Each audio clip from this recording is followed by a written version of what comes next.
चलिए सीधे आज के इस दिलचस्प विश्लेषण की शुरुआत करते हैं। आज हम जैक फिनी की एक बेहद मशहूर और दिमाग को घुमा देने वाली कहानी पर बात करेंगे। जरा इस स्थिति की कल्पना करें, न्यूयॉर्क का जाना माना ग्रैंड सेंट्रल स्टेशन। अगर वहां के अधिकारियों से पूछा जाए तो वो कसम खाकर कहेंगे कि स्टेशन के केवल 2 ही लेवल हैं। लेकिन इस कहानी के मुख्य पात्र चार्ली का कुछ और ही कहना है। उसका पक्का दावा है कि उसने वहां एक तीसरा लेवल खोज लिया है, एक ऐसा लेवल जो सीधे समय यात्रा या टाइम ट्रैवल कराता है। ये कोई आम दावा नहीं है, ये वास्तविकता और कोरी कल्पना के बीच की लकीर को बिल्कुल धुंधला कर देता है। अब कहानी में जिस तरह से डिसओरिएंटेशन यानी भटकाव को दिखाया गया है, वो तुरंत एक बहुत ही गहरे सवाल की तरफ ले जाता है। क्या ये तीसरा लेवल असल में कोई भौतिक जगह है जहां जाया जा सकता है, या फिर क्या ये महज एक बहुत ही जटिल मनोवैज्ञानिक भ्रम है? मतलब क्या चार्ली सच में समय में पीछे चला गया है, या फिर उसका अपना दिमाग ही उसके साथ एक बहुत बड़ा खेल खेल रहा है? जाहिर सी बात है, जब कोई ऐसी बात कहता है जो बिल्कुल तर्क से परे हो, तो सबसे पहले मेडिकल साइंस ही बीच में आता है। कहानी में भी बिल्कुल ऐसा ही होता है। चार्ली का एक दोस्त है सैम, जो पेशे से एक मनोचिकित्सक है। जब चार्ली उसे इस तीसरे लेवल के बारे में बताता है तो सैम इसे किसी टाइम ट्रैवल की तरह नहीं देखता, बल्कि वो बड़ी ही स्पष्टता से इसे एक अवचेतन भ्रम या सबकॉन्शियस डेल्यूजन का नाम देता है। सैम के शब्दों में कहें तो ये एक जागते हुए देखे गए सपने के सच होने जैसा है। मूल रूप से ये दिमाग की एक चालाकी है, रोजमर्रा की कठोर सच्चाइयों से बचने के लिए एक अस्थायी पनाहगाह। लेकिन यहां एक बड़ा सवाल खड़ा होता है, आखिर किसी इंसान का दिमाग उसे इस तरह वास्तविकता से दूर क्यों ले जाना चाहेगा? इसे समझने के लिए उस मनोवैज्ञानिक माहौल को देखना होगा जिसमें चार्ली रह रहा है। इस स्रोत में एक बहुत ही शानदार विरोधाभास पेश किया गया है। एक तरफ है 20वीं सदी की आधुनिक दुनिया, जो पूरी तरह से असुरक्षा, डर, युद्ध, चिंता और तनाव से भरी हुई है। और इसके ठीक विपरीत है 1894 का गेल्सबर्ग शहर, एक ऐसा समय जिसे बेहद शांत और खुशनुमा बताया गया है, जहां पहला विश्व युद्ध अभी 20 साल दूर है, जहां गर्मियों की शाम लंबी और सुकून भरी होती हैं और हर तरफ जुगनू चमकते हैं। क्या गजब का कंट्रास्ट है। सच कहा जाए तो हमारी आधुनिक दुनिया इतनी भागदौड़ और असुरक्षा से भरी है कि इससे भागने की या एस्केप करने की जो इच्छा है वो हम इंसानों में बहुत आम है।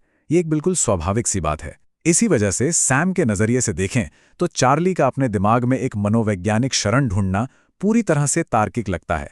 तो क्या ये सच में सिर्फ दिमाग की उपज है?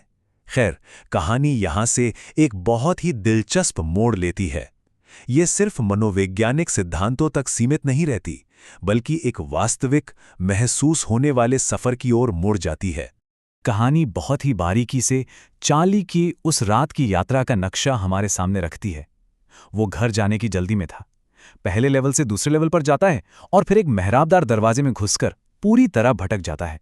यहां ग्रैंड सेंट्रल की तुलना एक विशाल, लगातार बढ़ते हुए पेड़ से की गई है, जो शहर के नीचे अपनी जड़ें और गलियारे फैला रहा है।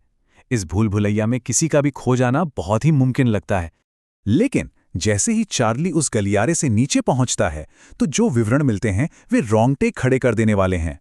वहां टिमटिमाती हुई गैस लाइट्स हैं, फर्श पर पीतल के थूकदान रखे हैं, लोगों का पहनावा बिल्कुल अलग है। डर्बी टोपियां, लंबी घुमावदार मूछें और महिलाओं की ड्रेस में लेग ऑफ मटन स्लीव्स। यहां तक कि पटरियों पर एक पुराना courier and eaves locomotive engine भी खड़ा है।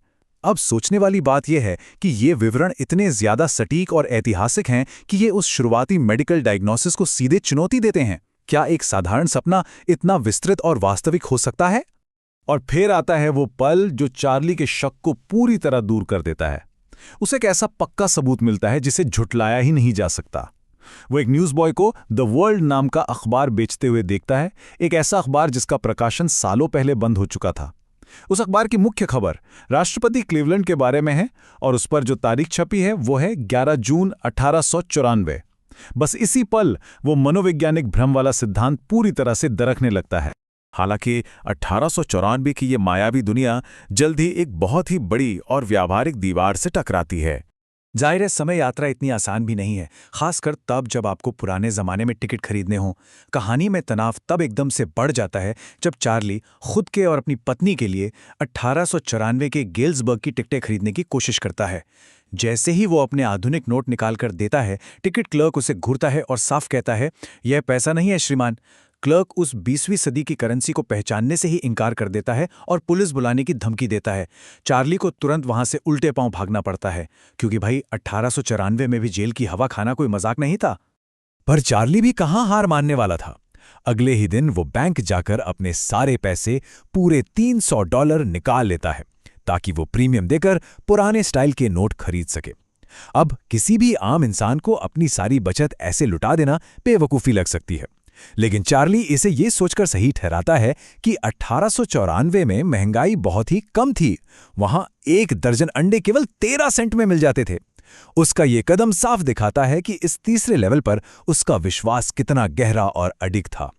और अब हम इस कहानी के सबसे बड़े और दिमाग हिला देने वाले हिस्से पर पहुंचते हैं, एक ऐसा ट्विस्ट जो अब तक की सारी कहानी को पलट कर रख देता है।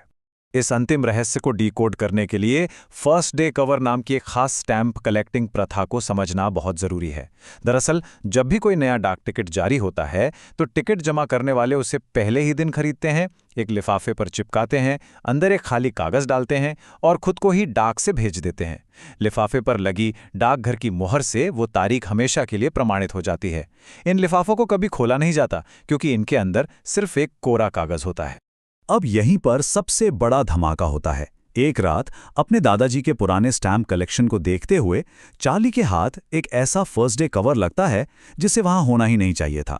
ये लिफाफा 18 जुलाई 1894 को गेल्सबर्ग में उसके दादाजी के पते पर भेजा गया था। लेकिन हैरान करने वाली बात यह नहीं थी कि वो लिफाफा वहां था, बल्कि असली झटका तो तब लगा जब उसे खोला गया। अंदर का कागज कोरा नहीं था, उस पर बाकायदा एक चिट्ठी लिखी हुई थी।